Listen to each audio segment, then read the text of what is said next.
Magmumula tayo sa pangatlo. O sa pangatlo na tayo para hindi tayo ng oras. O sige, ano ang Di ba meron pang isa yun? O yung Davao City, yung Coastal Road. O yan na nga Coastal Road.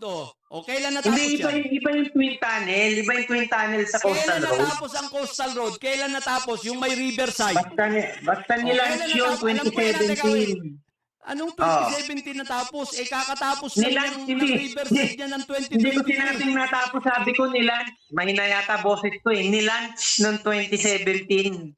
Around 2017. Hindi ni-launch. Ano pala? Tawag doon, groundbreaking.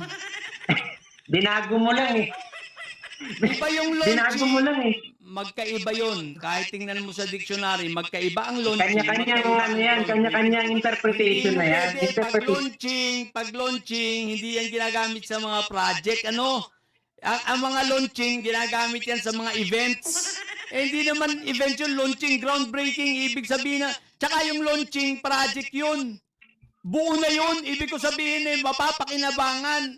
Yan ay groundbreaking, ibig sabihin. Pero yung sa una ko sinabi, wala kang masabi dun sa... Alin, ako walang yun dun sa mga hospital nung pandemic, yung COVID, yung built from scratch sa mga hospital. Anong hospital ang natapos ni Duterte? Ako, napakarami nun. Built from scratch nga yung mga hospital nun. Magbigay ka ng isang hospital. Hindi mo ba alam yun? Hindi mo ba nabalitaan yun nung COVID, yung mga pinatayo kung saan-saan?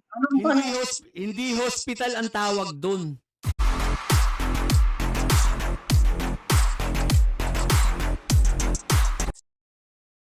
Hindi hospital ang tawag doon. Ano pa ang tawag doon? Hospital.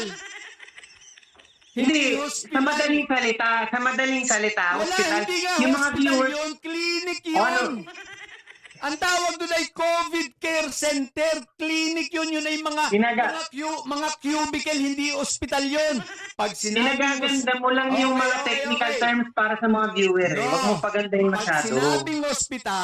Pag sinabing hospital, may bed, may ward, may bed doon, may ward din doon, may amenities din doon.